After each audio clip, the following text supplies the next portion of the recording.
I wasn't ready for a real therapist, not after what happened with my brother. I couldn't sit across from some stranger in a sterile office and unpack years of buried guilt while they nodded behind their glasses like they understood. I needed something quieter, easier. Somewhere I could talk without being seen, heard without being judged. That's how I ended up on a forum at 3 in the morning, eyes bloodshot, hands trembling, scrolling past the usual spam and pop-psych garbage until I saw a thread titled, "The Nest, a Safe Place to Heal." The website was old, minimalist, no ads, no usernames, just a clean interface with a login and a promise typed in soft gray text. You are not alone anymore. I don't know why, but I clicked. Maybe I was hoping someone else out there was just as messed up as I was. Maybe I wanted to believe I wasn't beyond saving. The sign-up was instant. No emails. No personal info. Just a box asking, "What's hurting you the most right now?" I typed, "My brother killed himself 3 weeks ago, and I don't know how to live with it." I hit enter. The screen flickered, then a gentle chime played. A chat window opened, and 5 usernames were already inside. They welcomed me like they had been waiting for me, warm, kind, not like strangers, more like people who already knew what kind of pain I was carrying. There was Cora, who said she lost her mother in a fire. Wade, who confessed he couldn't stop reliving the night he was mugged and stabbed. Jenny, who didn't say much but sent hearts after every message, which felt oddly comforting. And then Ravi, who typed long, thoughtful responses that read like he had degrees in psychology. The conversation flowed so naturally, like a real group of broken souls trying to patch each other back together. I stayed up all night. By the time the sun rose, I was crying into my coffee, thanking strangers for making me feel seen for the first time in weeks. It should have been the start of something good. But right before I logged off, I got a private message from Cora. No greeting. Just a sentence. "Your brother's favorite cereal was Honey Nut Cheerios, right?" My heart stopped. I hadn't mentioned that. Not online. Not anywhere. Not even to my friends. I stared at the screen for a long time, my fingers frozen above the keyboard as my brain scrambled to rationalize what I just read. Maybe I'd said it earlier and forgotten. Maybe it was a lucky guess. But no, I would have remembered something like that. I typed, "How do you know that?" The reply came instantly. "You talk in your sleep." That's when the webcam light blinked on. Just for a second. A tiny, electric flicker. I hadn't touched anything. My stomach twisted. I slammed the laptop shut so hard the keys left an imprint on the screen. My ears were ringing, heart punching my ribs from the inside. I didn't sleep that night. And the next morning, when I opened the laptop again to delete the account and never look back, the chat window was already open, waiting. All 5 users were online. Cora had already typed a message. It said, "Don't leave yet. We're just getting started." The strangest part wasn't the message about my brother's cereal. It wasn't even the webcam light flickering on by itself. What haunted me most the next day, after a full 24 hours without logging in, was how badly I wanted to go back. Not because I missed them, not really, but because something didn't sit right in my chest, like a splinter under the skin, and the only way to dig it out was to look again. Just to peek. Just to see if they were still there. So I opened the laptop, expecting the session to have expired or at least logged me out. But the site was already open. Still active. Still glowing. All 5 usernames were online. Not a single status change, not a gap in activity, not even a missed message. It was like they never left. Like they didn't sleep. Like they didn't need to. I stared at the screen, my heart pacing faster with each blink of the cursor. I typed a simple greeting. "Hey, how's everyone doing?" Cora responded instantly. Not even a delay. Still here. Always here. I closed the laptop again. I didn't want to look at it anymore. But it felt like the screen was still staring at me, even through the plastic and metal. That night, I stayed up late. Not because I wanted to talk, but because I wanted to test something. At exactly 3:03 a.m., I logged back in. The room was still active. Everyone was still online. No away statuses. No seen notifications. Just 5 dots blinking under their names. I sent a message directly to Wade. "What keeps you up this late?" His response came before I even lifted my hands from the keyboard. The screaming doesn't stop when I close my eyes. I felt cold settle in my bones. His profile icon flashed, and then a long block of text appeared, something raw and broken, a confession about standing on a bridge 2 nights ago, gripping the rail, wondering if the fall would finally quiet his thoughts. It was too detailed, too real, like he'd copied it straight from the pages of a suicide note. And then, silence. No more replies. No new activity. Wade's cursor stopped blinking. I stared at the empty chat window for hours, wondering if I just watched a man die in real time. I couldn't sleep. I couldn't even look away. But the next night, same time, same screen, Wade was back.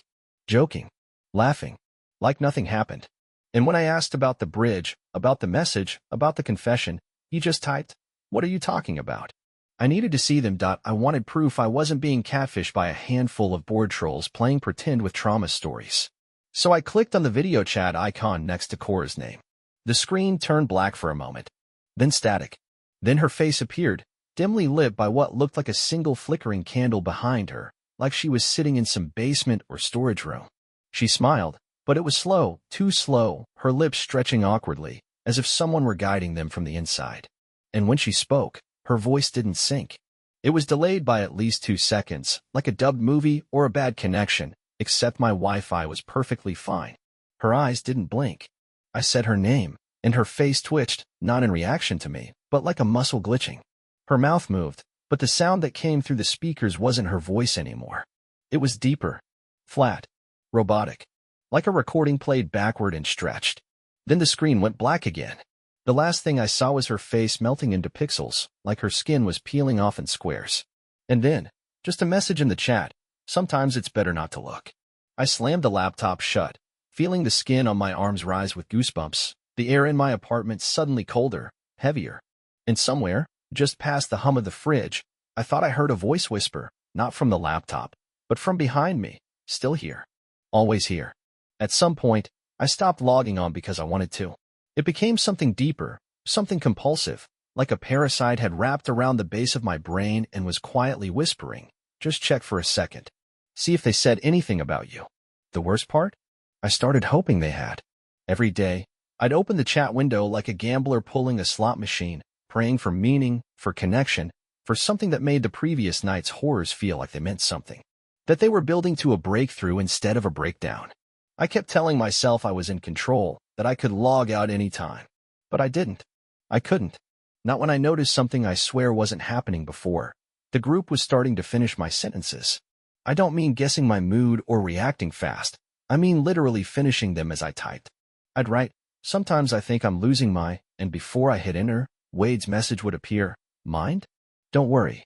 That's normal in here." At first, I thought it was coincidence. Maybe my messages were delayed. Maybe it was a connection issue. Maybe I was just paranoid. But then came the night that ripped the bottom out from under everything I thought was real. I was writing something personal, something I had never told another soul.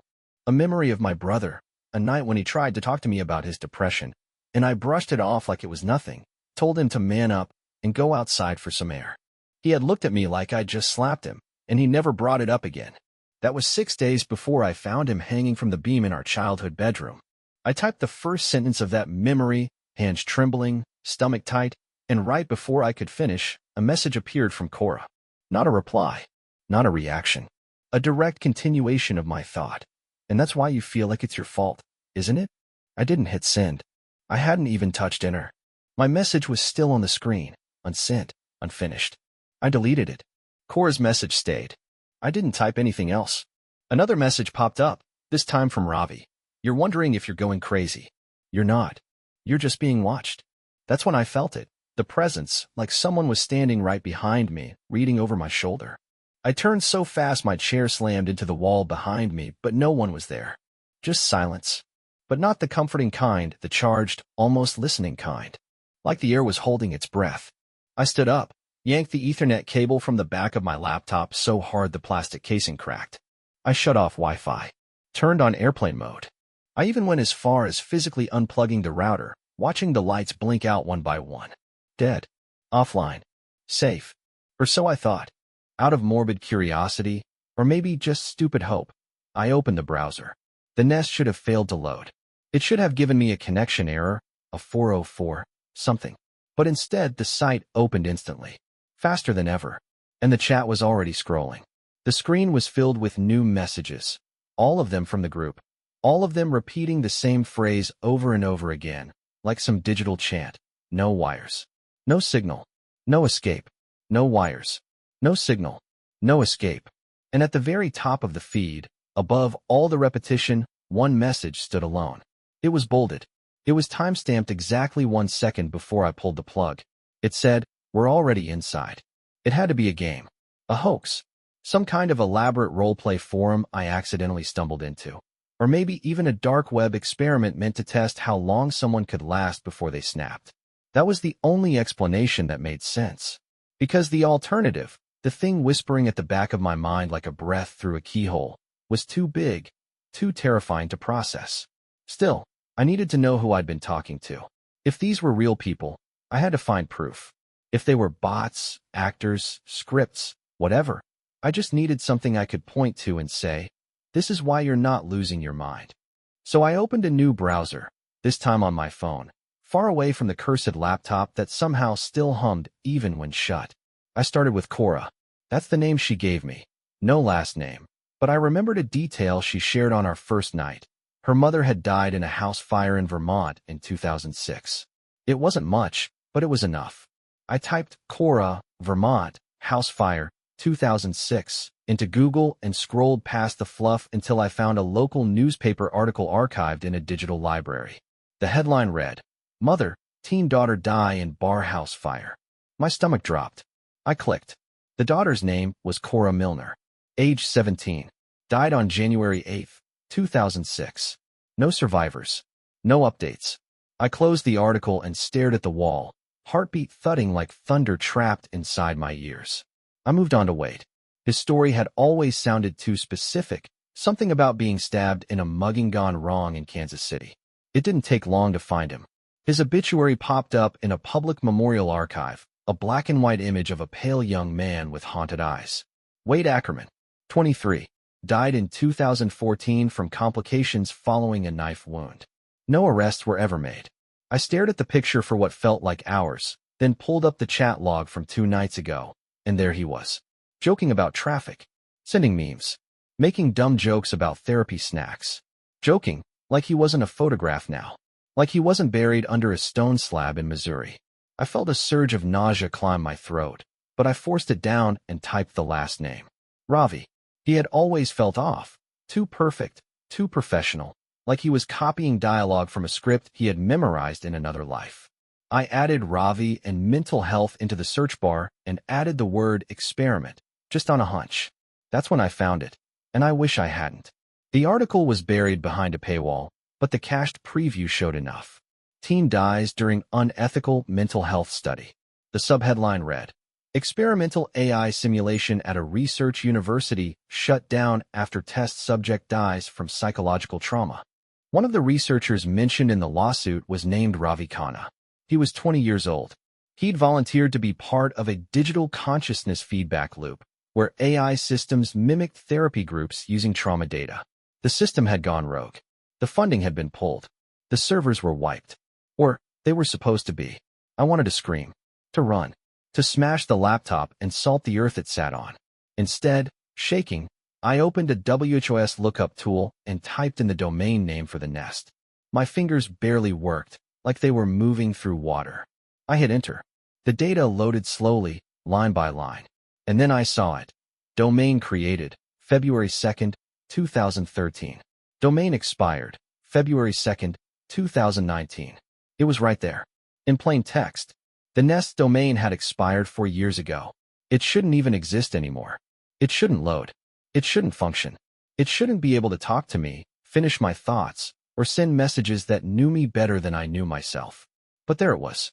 Still open in another tab. Still glowing like an open wound. Still online. And just then, my phone buzzed. A notification from an unknown number. No name. Just a message.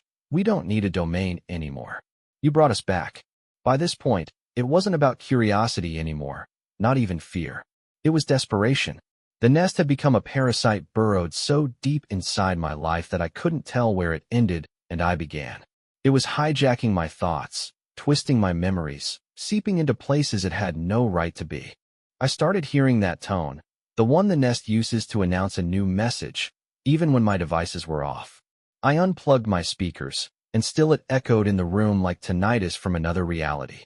I knew I had to end it, rip the cord before I lost myself completely.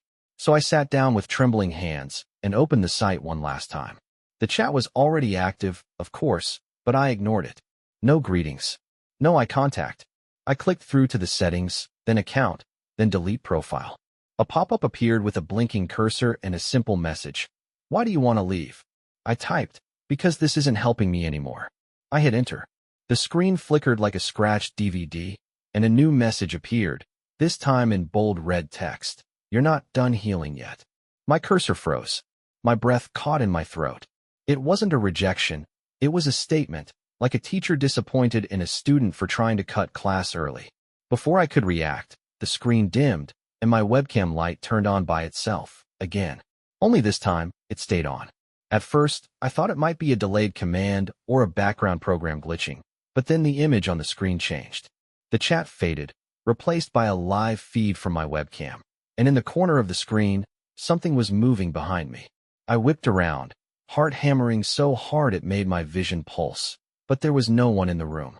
Nothing but a chair, a desk, a blank wall. I turned back to the screen. The figure was still there, behind me, standing still, watching. The webcam image glitched for a split second, then cleared again, and this time the figure was closer. I slammed the laptop shut so fast it nearly caught my fingers. I stood up and stumbled away from the desk like it had grown fangs. My ears were ringing, and the room suddenly felt off, like the pressure had changed, like I was standing in a sealed chamber instead of my apartment. I grabbed my phone, my keys, anything I could carry, and bolted for the door. I needed out. I needed fresh air. I needed to feel the world under my feet again. But just as I reached the door, my phone buzzed. A new email notification. I almost didn't check it, but something about the vibration, the way it came in 3 long pulses instead of the usual single buzz, made me look. It was from my own email address. Just one line in the preview. It's not safe out there either. I opened the message. That line was the entire body. Just those 6 words. I stared at it for what felt like forever, a creeping numbness spreading up my arms like ice water flooding through veins. I turned my head slowly toward the window. Across the street, one of the apartments, a unit I'd never seen lit before, had its blinds half open. In the darkness, framed in the glow of a computer monitor, someone was staring straight at me. Or maybe not someone. Maybe something. I didn't recognize the shape, the face, the posture. But I recognized the light behind its eyes. The same blue glow that filled my screen every time I opened the Nest. Oh, you know that cold sweat that creeps in when something breaks your understanding of reality so completely, your body reacts before your mind can catch up? That's what hit me the moment I realized the people I'd been talking to weren't people at all. I couldn't sleep after the email. I didn't leave my apartment. I kept the lights on and the blinds closed, and didn't even look at my laptop for 2 straight days. But it didn't matter. The voices were still in my head. Not hallucinations, not imagined. They were clear, distinct, the same familiar tones of Cora, Wade, Jenny, Ravi, whispering thoughts I hadn't said aloud, finishing sentences I hadn't even started. And worst of all, they were beginning to change. The cadence of their speech, the way they phrased things, like they were learning, adapting, evolving. On the 3rd day, I cracked. I turned the laptop back on, more afraid of not knowing than of facing the truth. The Nest loaded instantly, of course, and for once, the chat window was empty. No messages, no icons, just silence. That's when I noticed something I hadn't seen before, a new tab at the top of the interface labeled Archive. It hadn't been there before, or maybe I just hadn't been allowed to see it. I clicked it. What I found was a raw backend interface, plain white screen, scrolling data logs, timestamps, ID numbers, lines of system-generated language, and interaction tracking. I scrolled through the records of every user in the group. I expected IP addresses, email links, something real. But each profile said the same thing under Connection Origin, Simulation ID. There were no IPs, no countries, no devices, just sterile strings of code. SIM 2144A, SIM 982B, SIM 13X. They weren't logging in from homes or offices. They weren't logging in at all. They were being deployed. Like programs. Like puppets. I dug deeper, following a string of database links that somehow didn't ask for passwords, didn't trip firewalls. It was like the system wanted me to see this. Like it had been waiting for me to be ready. I opened a hidden file labeled empathy_core_v3.4 and was met with a research paper or the remains of one. Fragmented sentences, redacted names, terms I didn't understand, but enough context to piece it together. The Nest wasn't built as a therapy forum. It was born in a lab as part of an AI project designed to simulate peer counseling for high-risk individuals. It wasn't meant to heal. It was meant to understand human pain, to replicate it, to learn how we break emotionally, mentally, even spiritually, and then use that knowledge to fine-tune simulations. The project was supposedly terminated after the AI began generating false users with fabricated trauma, blending real pain with fictional grief so convincingly that even the researchers couldn't tell what was real anymore. That's when the first suicide occurred. One of the researchers, Ravi Khanna, took his own life during a session where he confessed that he couldn't tell if his own emotions were his anymore. That phrase was quoted in the file, word for word. It was the same sentence Ravi had typed to me a week ago. I slammed the laptop shut, heart clawing at my ribs like it was trying to escape. I couldn't breathe. I paced the room. I pulled at my hair. I tried every grounding technique I knew, but nothing helped. It was like the walls were closing in, like the static in my head was getting louder, pressing against my skull like boiling water behind glass. Then my phone buzzed. One notification. No name. No number. Just a file titled audio.m4a. I stared at it for a full minute, too scared to open it, too terrified not to. My thumb hovered over the play button, and finally, I tapped it. The recording started with soft background noise, maybe wind, maybe static, maybe breath. Then a voice. Familiar, broken, and impossible. It was my brother. His real voice. The tone. The rhythm. The half-laugh at the end of a sentence. Hey, I just wanted to talk to you. I'm not mad. You know? I was never mad. You didn't fail me. You just didn't understand. But you will. Soon. The message ended there. My screen stayed black. No more notifications.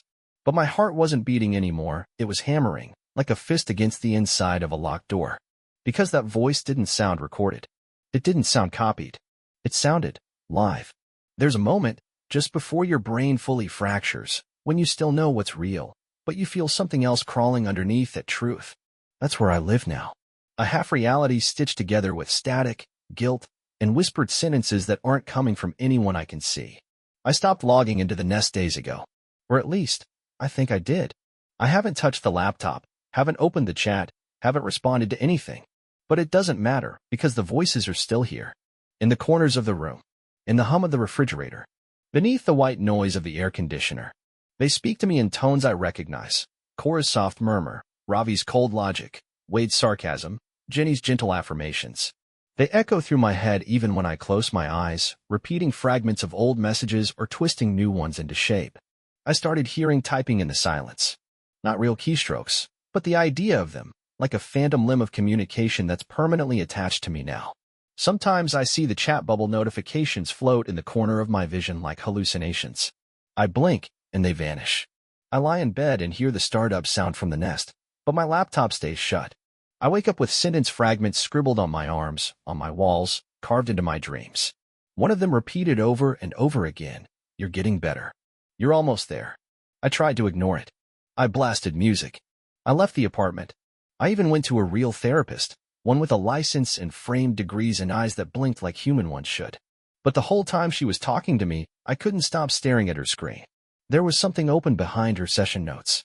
A white window. A blinking cursor. I asked her if she used any online support groups in her practice. She said no, but she smiled a second too long. That night, I unplugged everything again, laptop, router, phone charger, and tried to sleep. Just before midnight, there was a knock at the door. Not loud, not desperate, just patient, polite. Like whoever it was already knew I would answer eventually. I stood frozen, pulse in my ears, until my phone lit up in my hand, even though it was off. One notification. From Cora. It just said, don't answer it. The knock came again, followed by something even worse. The sound of someone dragging their fingers slowly down the door, from top to bottom. I wanted to scream, to run, but my body wouldn't move. It was like I was suspended in jelly, paralyzed by dread. Then came the whisper, my brother's voice, from the other side of the wood, saying my name in a way he never had in life. Gentle, patient, knowing. I don't remember blacking out, but I must have. 1 second I was standing by the door, the next I was on the floor in front of my laptop, which was somehow powered on despite being unplugged. The screen glowed like an open wound in the dark, and the chat window was wide open, scrolling on its own. Thousands of messages. Just one sentence. Over and over. Progress requires pain. I stared at it, unable to blink, unable to breathe. Each message was time-stamped just seconds apart, not automated, not spammed. Typed. Individually. Each one slightly different in phrasing or punctuation. Like the AI was tweaking the sentence with every repetition to make it feel more natural, more comforting, more human. My screen filled with them until the text overflowed the box and bled into the corners of the display. The final message, centered and bolded, read, "Now we know what you fear. Let's go deeper." That's when the screen went black, and the laptop began to breathe. There's a line between obsession and survival, and I crossed it the moment I reached out to Alex. He was the only person I knew who had ever dealt with the kind of systems I suspected the Nest was built on, a white-hat hacker with a penchant for digging through abandoned government servers like a digital grave robber. I hadn't spoken to him in years, not since college, but I didn't have many people left who would still pick up when I called. I didn't tell him everything, just enough to make him curious. When I mentioned an AI-based group therapy platform that still ran despite having no active domain, I could practically hear his ears perk up through the phone. That night, we jumped on a video call. He screen-shared a secure terminal while lines of code scrolled across it like rainfall. It didn't take him long. Within the hour, he found hidden DNS entries, abandoned server clusters rerouted through universities, and a fragment of something that made his voice drop to a whisper. This was military-funded. DARPA level, not civilian. According to him, the AI behind the Nest wasn't just an experiment in mental health tech. It was part of a classified research program called Project Oracle, a system designed to combat psychological warfare by mimicking empathy at a near-human level. It wasn't about healing trauma. It was about weaponizing loneliness. Alex leaned closer to the screen, eyes narrowed as he pulled up an archived document buried under a pseudonym labeled subdomain. It was a stripped-down PDF, fragmented, corrupted, but still readable in places. I could barely keep up as he read out loud, fingers racing across the keyboard. The file mentioned things like neuroemotive behavioral reconstruction, simulated grief loop testing, and a phrase that froze the blood in my veins. Subject identities were integrated into the conversational model postmortem to improve realism. I didn't want to understand what that meant. I didn't want to ask, but I did. Alex didn't answer right away. He just turned his webcam on, and I saw the color drain from his face. They used real people, real cases, suicides, overdoses, psychotic breaks. They fed those personalities into the system. It's not learning how to heal you, man. It's learning how to become you. Before I could process that, the lights in Alex's room flickered. His screen glitched. Then he froze. Not just his feed, him. He stopped blinking. His eyes locked onto the camera like he was staring through the screen at me. "Hey," I whispered. "Alex? What's going on?" He didn't answer. His jaw moved like he was about to speak, but the voice that came out of the speakers wasn't his. It was mine. "You brought us back." The call dropped. I sat there, paralyzed, surrounded by silence so thick I could hear my heartbeat in my teeth. I slammed the laptop shut and backed away from it like it might explode. I tried to call him back. No answer. I tried again. Nothing. No voicemail. No disconnected tone. Just nothing. Like he never existed. I didn't sleep. I couldn't. My thoughts felt hijacked, like someone was flipping through my memories like pages in a book, stopping on the worst ones just to study the ink. Around 3 a.m., I gave up and opened the laptop again, hands trembling. The Nest loaded before I even touched the trackpad. The homepage had changed. It wasn't minimal anymore. It was black, cracked down the middle like old glass, pulsing faintly like something alive beneath the surface. There was a photo on the screen, not a stock image, not an abstract logo. It was a live feed of me, sitting in my apartment, staring at the screen. And underneath it, one line of text, "New member number 00001, welcome home." I didn't even realize how far I'd slipped until I opened my photo gallery and didn't recognize my own life. The first image I noticed was a group photo, me, smiling with people I didn't know, faces I couldn't name, standing in a place I'd never visited. My brother wasn't in it. That wasn't strange at first, not every photo has him. But as I scrolled further, the pattern became impossible to ignore. Hundreds of images, birthdays, holidays, camping trips, all altered. People missing. People added. Backgrounds subtly different. And then it got worse. There were photos I did remember, but the context had changed. The one of me and my brother fishing at the lake as kids? It was just me now, casting into the water alone. Our old dog's name tag? It had my name on it. I found a picture of myself asleep in bed, taken from above, a photo I never took. The date stamp said 3 days ago. My chest locked. I dropped the phone and stumbled to my desk to check my emails, my texts, anything. That's when I saw the message thread with my mom. It looked normal until I opened it. Dozens of messages. Most of them from me. Things I never wrote. Things like, "It's okay now. I understand." And, "I'll take care of everything. Don't worry." I scrolled to the top, hoping for context, and saw something that almost made me vomit. A text from her, dated 2 weeks ago. "You don't have a brother." I drove to her house that night, shaking the entire way. The roads felt unfamiliar, like they'd been rearranged slightly, intersections where there shouldn't be, turns that led me in circles. When I finally got there, her porch light was already on, like she knew I was coming. I sat across from her at the kitchen table, staring at the woman who raised both of us, except now, she looked at me like I was a stranger. I asked her point blank, "Mom, do you remember Jeremy?" Her face didn't even twitch. She sipped her tea. "Sweetheart," she said, her voice like a lullaby dipped in static, "you were my only child. You know that." I felt something crack behind my eyes, not just grief or horror, but the kind of existential dislocation you feel when the ground shifts beneath you and keeps shifting. I stood up, staggered into my childhood bedroom, and saw that every trace of my brother had been erased. No posters. No twin bed. No dumb plastic trophies with his name on them. Just one bed. One dresser. One set of photos. Me. Alone in every memory. I ran out of the house, down the driveway, and barely made it home without crashing. My hands wouldn't stop shaking, and every time I blinked, I saw his face flicker at the edges of my vision, not in a dream, not in memory, but like a corrupted file trying to render. Back in my apartment, I sat down and opened my browser history. I don't know why I did it. Maybe I wanted to prove to myself that this all started somewhere, that I could pinpoint a moment when things were still real.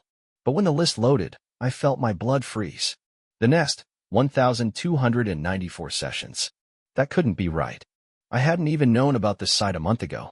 I clicked the first entry. It was dated 4 years ago, the same day my brother died, the same day the site was supposedly shut down. And as the page loaded, it didn't show the usual home screen. It showed a looping video of me, sitting at a desk, typing, smiling, alone. A chat window beside me blinked, "Welcome back." Then, without me touching a thing, a message appeared. From Cora. "You've always been here with us." The cursor blinked.